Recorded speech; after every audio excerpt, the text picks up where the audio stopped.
Anekal B. Hosahalli ಗ್ರಾಮದಲ್ಲಿ ಯಮರೆ ಗ್ರಾಮ ಪಂಚಾಯಿತಿ 2026ರಿಂದ 27ನೇ ಸಾಲಿನ ಮೊದಲನೇ ಸುತ್ತಿನ ಗ್ರಾಮ ಸಭೆಯನ್ನು ಆಯೋಜಿಸಲಾಗಿತ್ತು. ಯಮರೆ ಗ್ರಾಮ ಪಂಚಾಯಿತಿ 2026ರಿಂದ 27ನೇ ಸಾಲಿನ ಮೊದಲನೇ ಸುತ್ತಿನ ಗ್ರಾಮ ಸಭೆಗೆ ಅಧಿಕಾರಿಗಳು ಮತ್ತು ಚುನಾಯಿತ ಸದಸ್ಯರು ಚಾಲನೆ ನೀಡಿ ಶುಭ ಹಾರೈಸಿದರು. ಗ್ರಾಮ ಸಭೆಯಲ್ಲಿ ಇಲಾಖೆ ಅಧಿಕಾರಿಗಳು ಸಹ ತಮ್ಮ ತಮ್ಮ ಇಲಾಖೆಗಳಲ್ಲಿ ದೊರೆಯುವಂತಹ ಸೌಲಭ್ಯಗಳ ಬಗ್ಗೆ ಸಾರ್ವಜನಿಕರಿಗೆ ಮಾಹಿತಿ ನೀಡಿದರು. ಯಮರೆ ಗ್ರಾಮ ಪಂಚಾಯಿತಿಯ ಮಾಜಿ ಅಧ್ಯಕ್ಷರಿಗೆ, ಉಪಾಧ್ಯಕ್ಷರಿಗೆ ಮತ್ತು ಗ್ರಾಮ ಪಂಚಾಯಿತಿ ಸದಸ್ಯರುಗಳಿಗೆ, ಸರ್ಕಾರಿ ಶಾಲೆಯ ಶಿಕ್ಷಕಿಯರಿಗೆ, ಅಂಗನವಾಡಿ ಕಾರ್ಯಕರ್ತೆಯರಿಗೆ, ಮಾಧ್ಯಮ ಮಿತ್ರರಿಗೆ ಮತ್ತು ಪಂಚಾಯಿತಿ ಸಿಬ್ಬಂದಿ ವರ್ಗಕ್ಕೆ ಸನ್ಮಾನಿಸಲಾಯಿತು. ಇನ್ನು ಕಾರ್ಯಕ್ರಮದ ಅಧ್ಯಕ್ಷತೆಯನ್ನು ಯಮರೆ ಗ್ರಾಮ ಪಂಚಾಯಿತಿ ಆಡಳಿತ ಅಧಿಕಾರಿಯಾದ ಪ್ರಶಾಂತ್ ಖಾನಗೌಡ ಪಾಟೀಲ್ ಕೆ.ಎಸ್. ರವರು ವಹಿಸಿದ್ದರು.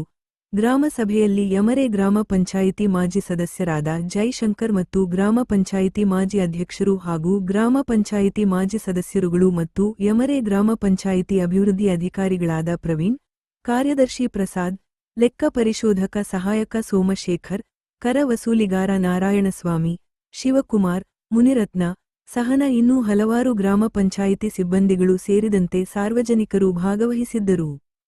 ಯಾವುದೇ ತೊಂದರೆ ಆಗಲ್ಲ. ನೀವು ಅದನ್ನೆಲ್ಲ ಸವಲತ್ತುಗಳನ್ನ ಉಪಯೋಗಿಸಬಹುದು. ಮತ್ತೆ ನಮ್ಮ ಇಲಾಖೆಯಲ್ಲಿ ಕೃಷಿ ಯಾಂತ್ರೀಕರಣ ಯೋಜನೆ ಇದೆ. ಪ್ರತಿ ವರ್ಷ ನಿರ್ದಿಷ್ಟಂತ ಅವಕಾಶ ಕೊಟ್ಟಿರುತ್ತೆ. ನೀವು ಮುಂಚಿತವಾಗಿ ಅರ್ಜಿಯನ್ನು ಸಲ್ಲಿಸಿದಲ್ಲಿ ಅದನ್ನ ನಿಮ್ಗೆ ಸೀನಿಯಾರಿಟಿ ಮೇಲೆ ನಿಮ್ಗೆ ತರಿಸಬಹುದು. ಧನ್ಯವಾದಗಳು.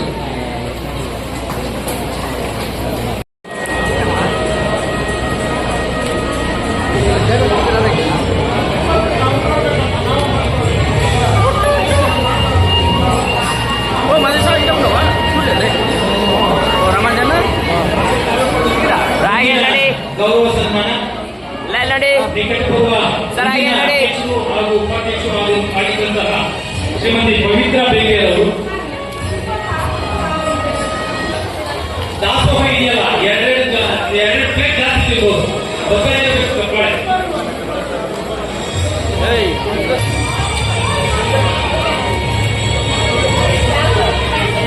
ಮುಂದಿನ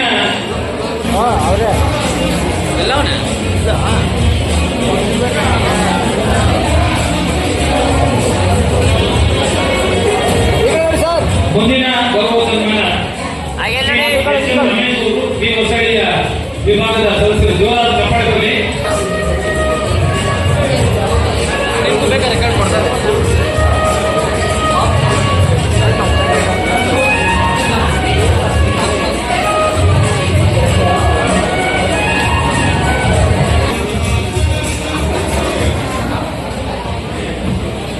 ಜೋರಾದ ಚಪ್ಪಾಳೆ ಬಗ್ಗೆ ಗೀತಾ ವೈಎನ್.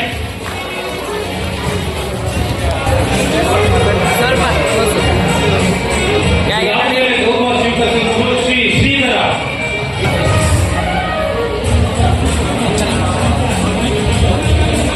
ಶ್ರೀಮತಿ ಕಾಂತಮ್ಮರಿಗೆ ಜೋರಾದ ಚಪ್ಪಾಳೆ ಬರಲಿ.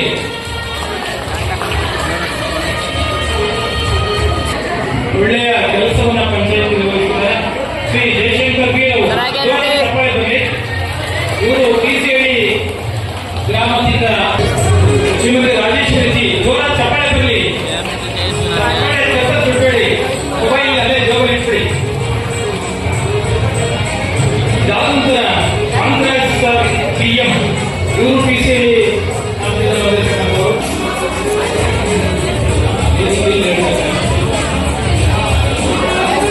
ಶ್ರೀ ಚಂದ್ರಶೇಖರ್ ಟಿವಿ.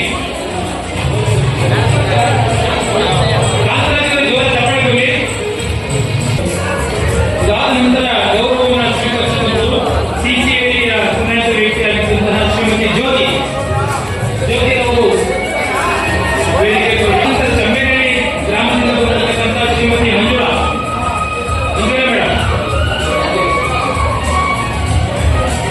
ಶ್ರೀ ಮುನಿರಾಜ್ ಅವರು ಸಮ್ಮೇಳನ ಗ್ರಾಮದಿಂದ ಚುನಾಯಿತ ಎಲ್ಲರೂ ಸೇರಿ ಬರಲಿಲ್ಲ.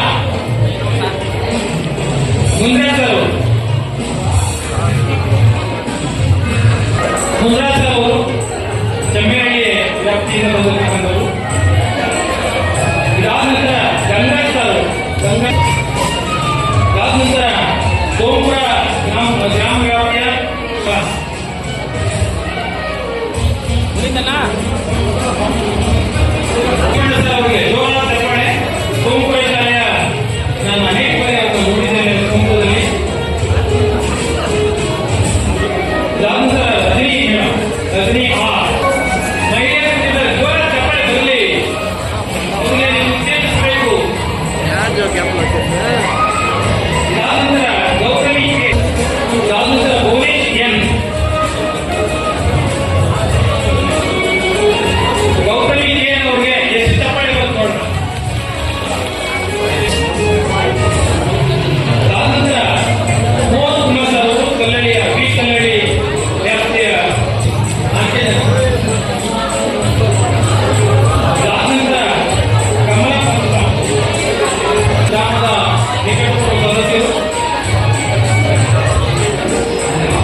2021ರಿಂದ 5 ವರ್ಷಗಳ ಕಾಲ ಸತತವಾಗಿ ನಮ್ಮ ಎಲ್ಲ 30 ಜನ ಸದಸ್ಯರುಗಳ ಪೈಕಿ ಹಳ್ಳಿಗಳಲ್ಲಿ ಒಟ್ಟುಗೂಡಿ ಎಲ್ಲ ಕಾರ್ಯಗಳನ್ನು ಮಾಡ್ತಾ ಸರ್ಕಾರದಿಂದ ಬರತಕ್ಕಂಥ ಸವಲತ್ತುಗಳನ್ನು ನೀಡ್ತಾ ಎಲ್ಲ 8 ಗ್ರಾಮಗಳ ಪೈಕಿ ಇರ್ತಕ್ಕಂಥ ಸರ್ಕಾರಿ ಶಾಲೆಗಳ ಟೀಚರ್ಗಳು, ಅಂಗನವಾಡಿ ಕಾರ್ಯಕರ್ತರು, ಆಶಾ ಕಾರ್ಯಕರ್ತರು, ಪ್ರತಿಯೊಬ್ಬರು ಡಿಪಾರ್ಟ್ಮೆಂಟ್ಗಳು ಮತ್ತೆ ನಮ್ಮ ಪಂಚಾಯತ್ ವತಿಯಲ್ಲಿರ್ತಕ್ಕಂಥ ಪ್ರತಿಯೊಬ್ಬ ಸಿಬ್ಬಂದಿ ವರ್ಗ PDOಯಿಂದ ಹಿಡಿದು ಜಿಲ್ಲಾ ಕಲೆಕ್ಟರ್ಗಳು ಎಲ್ಲರೂ ವ್ಯವಸ್ಥಿತವಾಗಿ ವರ್ಷಕ್ಕೆ 8 ಕೋಟಿವರೆಗೂ ತೆರಿಗೆಯನ್ನು ವಸೂಲಿ ಮಾಡಿ ಬಡವರಿಗೆ ಏನು ಮೂಲಭೂತ ಸೌಕರ್ಯಗಳು ಬೇಕೋ ಆ ನಿಟ್ಟಿನಲ್ಲಿ ಕೊಡೋದ್ರ ಜೊತೆಗೆ ವಿದ್ಯಾರ್ಥಿಗಳಿಗೆ ಟೀಚರ್ಗಳ ಮುಖಾಂತರ ಹೆಚ್ಚಿನ ಒತ್ತನ್ನು ಕೊಡ್ತಕ್ಕಂಥ ಕೆಲಸ ಹಾಗೂ ಎಲ್ಲ ವ್ಯವಸ್ಥಿತವಾಗಿ ಮಾಡಿರ್ತಕ್ಕಂಥದಕ್ಕೆ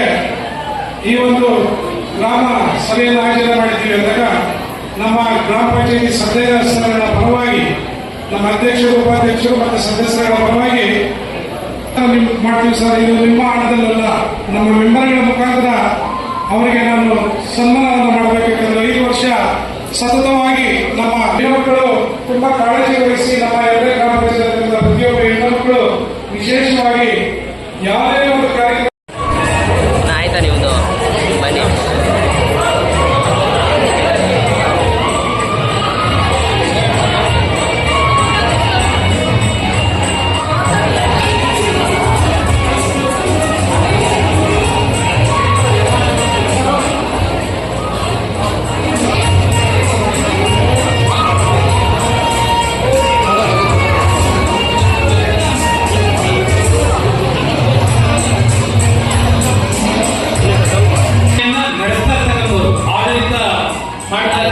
ಎಲ್ಲ ಇಲಾಖೆಯ ನೌಕರರುಗಳು ಇವತ್ತು ಎಷ್ಟೋ ಪಂಚಾಯತಿ ಸದಸ್ಯರಿಗೆ ಅಧಿಕಾರಿಗಳನ್ನ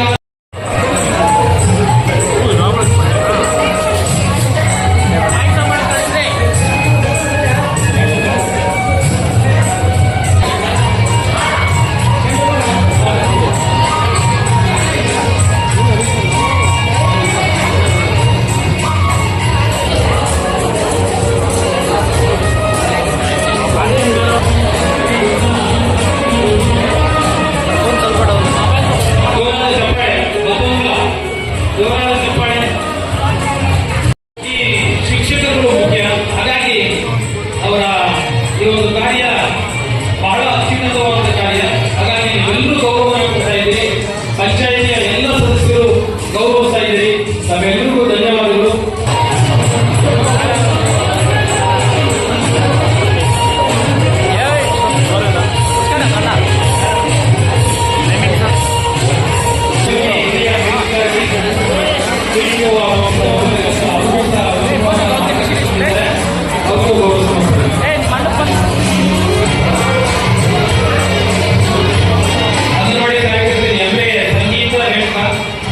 ಜಮೇರಿ ವಿಜಯಲಕ್ಷ್ಮಿ, ಸುಮತಿ, ಸೋಪ್ರ, ರೇಣುಕಾ, ಪದ್ಮಮ್ಮ,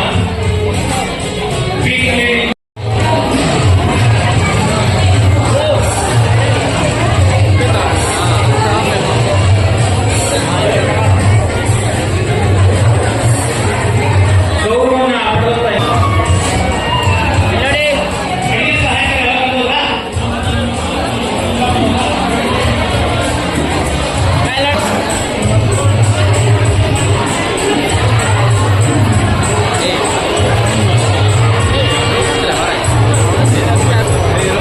ಗೌರವವನ್ನು ಸಲ್ಲಿಸ್ತಕ್ಕಂಥ ಕೆಲಸ ಈ ಒಂದು ಸಂದರ್ಭದಲ್ಲಿ ಮಾಡಿದ್ವಿ.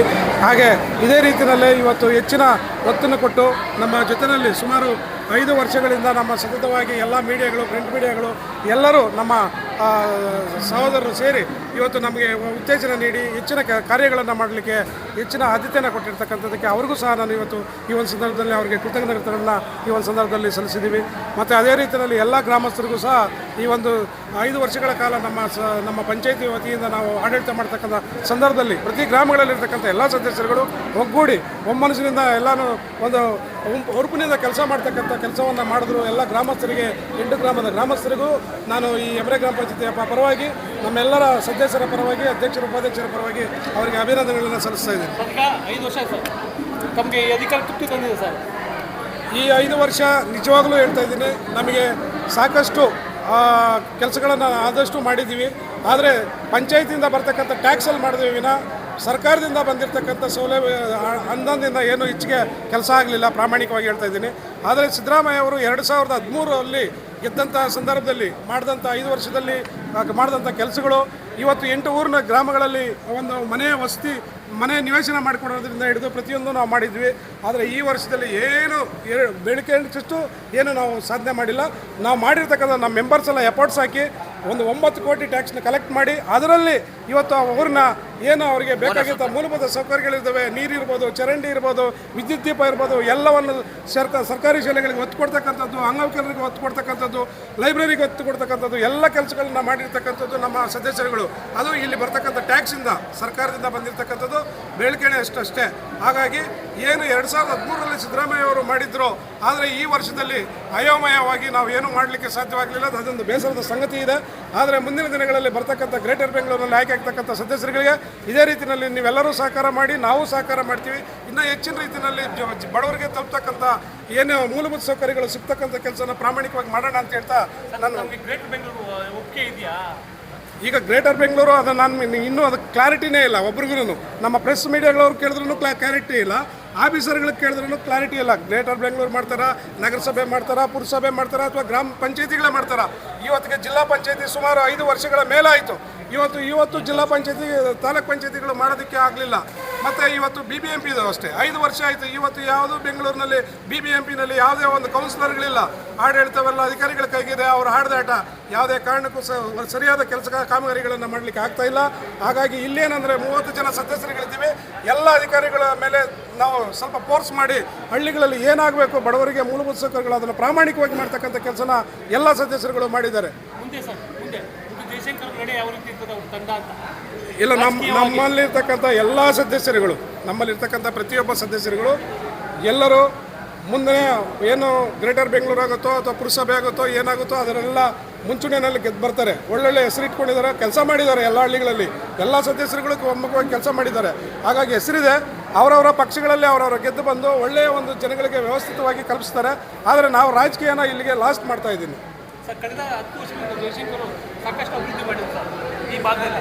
ಈಗ ನೋಡಿದ್ರೆ ರಾಜಕೀಯ ಅಂತ್ಯ ಮಾಡ್ತಾರೆ ಅಂತ ಹೇಳ್ತಾ ಇದ್ರು. ಇಲ್ಲ, ಈಗ ಏನಾಗುತ್ತೆ, 14 ವರ್ಷದಿಂದ ಈ ಪಂಚಾಯತಿನಲ್ಲಿ ನಾವು ಏನೋ ಒಂದು ವೆಲ್ವಿಷರ್ ಆಗಿ ಎಲ್ಲರಿಗೂ ಸರಿದೂಗಿಸ್ಕೊಂಡು ಎಲ್ಲ ಪಕ್ಷಗಳನ್ನು ಬ್ಯಾಲೆನ್ಸ್ ಮಾಡ್ಕೊಂಡು ಹೋಗ್ತಾ ಇದೀವಿ. BJP ಇರ್ಬೋದು, ಕಾಂಗ್ರೆಸ್ ಇರ್ಬೋದು, ದಳದ ಇಲ್ಲಿ ಪಾರ್ಶಿಯಾಲಿಟಿ ಅನ್ನೋದೇ ಇಲ್ಲ.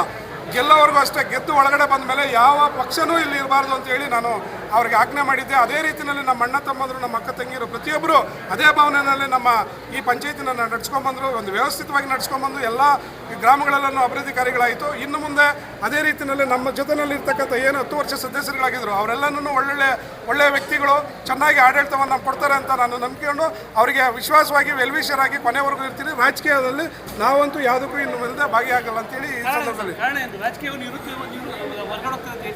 ಇದು ನಮಗೆ ಏನು ಇವತ್ತು ನಮ್ಗೆ ಏನಾದರೂ ಒಂದು ಆಗಬೇಕು ಅಂದಾಗ ಅದಕ್ಕೆ ಸರಿಯಾದ ಸ್ಪಂದನೆ ಇಲ್ಲದಿದ್ದಾಗ ನಮಗೆ ಯಾವುದೇ ಕಾರಣಕ್ಕೂ ಮಾಡಲಿಕ್ಕಾಗಲ್ಲ. ಜನಗಳ ಹತ್ರ ನಾವು ಬಯಸ್ಕೋಬೇಕಾಗ್ತದೆ.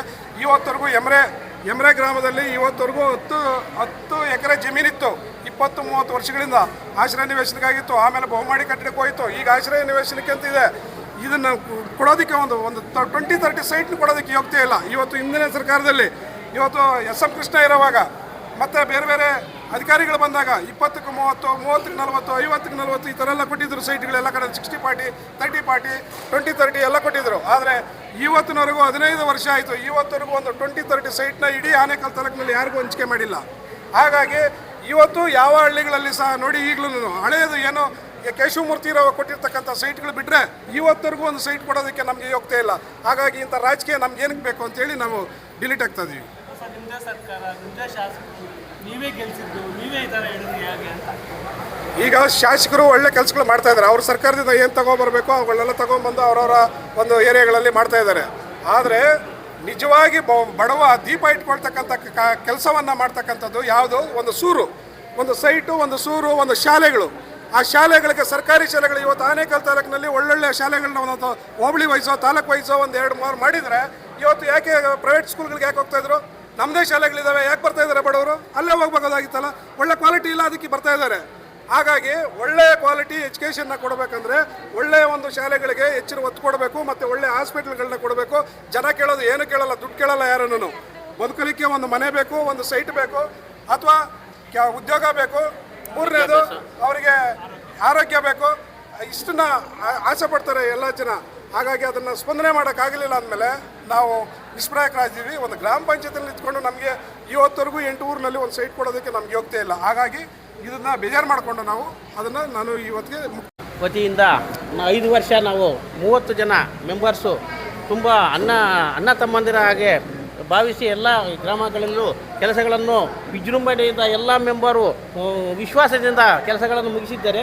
ನಮಗೆ ಮೊದಲನೇದಾಗಿ 1-2 ವರ್ಷ ಕೊರೋನಾ ಬಂದು ಸ್ವಲ್ಪ ತೊಂದರೆ ಆಯಿತು. ಆ ಕೊರೋನಾವನ್ನು ಮಿಟ್ಟು ನಿಂತು ಎಲ್ಲ 30 ಜನ ಮೆಂಬರ್ಗಳು ನಮ್ಮ ಜಯಶಂಕರ ಸಾರಥ್ಯದಲ್ಲಿ ನಮ್ಮ ಯಮರೆ ಗ್ರಾಮ ಪಂಚಾಯಿತಿ ಮುನ್ನಡೆಸ್ಕೊಂಡು ಹೋಗ್ತಾಯಿದ್ರು. ಆವಾಗಲೂ ನಮ್ಮ ಜಯಶಂಕರ ಅಣ್ಣವರೇ ನಮ್ಮನ್ನು ಮುನ್ನಡೆಸ್ಕೊಂಡು ಹೋಗ್ತಾಯಿದ್ರು. ಕೊರೋನಾ ಟೈಮಲ್ಲಿ ಅವ್ರಿಗೆ ಏನೇನು ಬೇಕು, ಕಿಟ್ಗಳು ಬೇಕಾ, ಅವ್ರಿಗೆ ಹಾಲು ಬೇಕಾ, ಅವ್ರಿಗೆ ಏನು ಬೇಕೋ, ನೀರು ಬೇಕೋ, ಅವ್ರಿಗೆ ಮೆಡಿಸಿನ್ ಬೇಕಾ, ಎಲ್ಲವನ್ನು ನಮ್ಮ ಪಂಚಾಯತಿ ಕಡೆಯಿಂದ PDO ಸರ್ ಇರ್ಬೋದು, ಇಲ್ಲ ಮೆಂಬರ್ಗಳಿರ್ಬೋದು, ಎಲ್ಲನೂ ಮೆಟ್ಟಿ ನಿಂತು ಕೆಲಸ ಮಾಡಿ 2 ವರ್ಷ ನಮಗೆ ಅಡಚಣೆ ಆಗಿತ್ತು ಕೊರೋನಾ ಟೈಮಲ್ಲಿ. ಅದನ್ನು ಮುಗಿಸಿ ಅದನ್ನು ಇಲ್ಲಂದಿದ್ರೆ ಇನ್ನೂ ತುಂಬ ಚೆನ್ನಾಗಿ ಕೆಲಸಗಳು ನಡೀತಾ ಇದ್ವು. 2 ವರ್ಷ ಕೊರೋನಾ ಬಂದು ಸ್ವಲ್ಪ ತೊಂದರೆ ಆಯಿತು. ಅಲ್ಲಿನೂ ನಮ್ಮ ಯಮರೆ ಗ್ರಾಮ ಪಂಚಾಯಿತಿಯಲ್ಲಿ ಇವಾಗಲೂ ಈ ಸಲ ಕೊನೆಯ ವರ್ಷದಲ್ಲೂ ಎಲ್ಲ 30 ಜನ ಮೆಂಬರು ಎಲ್ಲ ಹಳ್ಳಿಗಳಲ್ಲೂ ಅಲ್ಲ ನಮ್ಮ ದೊಡ್ಡವರು, ಚಿಕ್ಕವರು, ಹೆಣ್ಮಕ್ಳು, ಅಣ್ಣ ತಮ್ಮಂದರು ಎಲ್ಲರನ್ನೂ ವಿಶ್ವಾಸಕ್ಕೆ ತೆಗೆದುಕೊಂಡು ಎಲ್ಲ ಕೆಲಸಗಳನ್ನು ಪ್ರೀತಿಯಿಂದ ಮುಗಿಸಿದ್ದಾರೆ. ನಮ್ಮ ಯಮರೆ ಗ್ರಾಮ ಪಂಚಾಯತಿ ವತಿಯಿಂದ ನಮ್ಮ ಎಲ್ಲ ಗ್ರಾಮಸ್ಥರಿಗೂ, ಎಲ್ಲ ಅಣ್ಣ ತಮ್ಮಂದ್ರಿಗೂ ಎಲ್ಲರಿಗೂ ನಮ್ಮ 30 ಜನ ಮೆಂಬರ್ ವತಿಯಿಂದ ವಿಶೇಷ ನಮ್ಮ ಅವಧಿ ಮುಗಿದ ನಂತರ 26-27ನೇ ಸಾಲಿನ ಮೊದಲನೇ ವರ್ಷದ ಗ್ರಾಮ ಸಭೆಯನ್ನು ಯಮರೆ ಗ್ರಾಮ ಪಂಚಾಯತಿ ಹಮ್ಮಿಕೊಂಡಿತ್ತು. ಇವತ್ತು ನಮ್ಗೆ ಬೀಳ್ಕೊಡುಗೆ ಸಮಾರಂಭನೂ ಇತ್ತು. ಚುನಾಯಿತ ಸದಸ್ಯರುಗಳಿಗೆ ಬೀಳ್ಕೊಡುಗೆ ಸಮಾರಂಭನೂ ಹಮ್ಮಿಕೊಂಡಿದ್ರು. ಹಾಗಾಗಿ ನಾವು ಏನು 5 ವರ್ಷ ಜನಪರವಾಗಿ ನಾವು ಏನು ಕಾಳಜಿ ಇಟ್ಕೊಂಡು ಯಮರೆ ಗ್ರಾಮ ಪಂಚಾಯತಿ ವತಿಯಿಂದ ಮೂಲಭೂತ ಸೌಕರ್ಯಗಳನ್ನ ಯಶಸ್ವಿಯಾಗಿ ಹಳ್ಳಿ ಜನಗಳಿಗೆ ನಾವು ಒದಗಿಸಿದ್ದೀವಿ ಅಂತ ಹೇಳೋದ್ರಲ್ಲಿ ಹೆಮ್ಮೆ ಇದೆ ನಮಗೆ. 5 ವರ್ಷ ಜನಪರ ಕಾಳಜಿ ಇಟ್ಕೊಂಡು ಜನಕ್ಕೆ ಬೇಕಾದಂತಹ ಮೂಲಭೂತ ಸೌಕರ್ಯಗಳನ್ನ ಕೊಡೋದ್ರಲ್ಲಿ ಯಮರೆ ಗ್ರಾಮ ಪಂಚಾಯತಿ ಆಗಲಿ, ಈ ಪಂಚಾಯತಿಯ ಸದಸ್ಯರಾಗಿರಲಿ, ಅಧ್ಯಕ್ಷರಾಗಿರಲಿ, ಅಧಿಕಾರಿಗಳಾಗಿರಲಿ ನಮಗೆ ಸಕಾಲಕ್ಕೆ ಸ್ಪಂದಿಸಿ ನಾವೆಲ್ಲ ಯಾವುದೇ ಅಧಿಕಾರಿಗಳ ಮೇಲೆ ನಾವು ಇವತ್ತಿಗೊಂದು ದೌರ್ಜನ್ಯ ಮಾಡಿಲ್ಲ, ಅವ್ರು ನಮ್ಮ ಮೇಲೆ ಮಾಡಿಲ್ಲ. ಯಾವ ಪಂಚಾಯತಿನಲ್ಲಿ ಈ ಥರ ಒಗ್ಗೂಡ್ಕೊಂಡು ಕೆಲಸ ಮಾಡ್ಕೊಂಡು ಹೋಗ್ತಾರೋ ಗೊತ್ತಿಲ್ಲ. ನಮ್ಮದ್ರಲ್ಲಿ ಯಾವುದೇ ಭೇದ ಭಾವ ಇಲ್ದಿರಂಗೆ ನಾವು ನಮ್ಮ ಹಳ್ಳಿಗಳಲ್ಲಿ ಬೇಕಾದಂತಹ ಮೂಲಭೂತ ಸೌಕರ್ಯ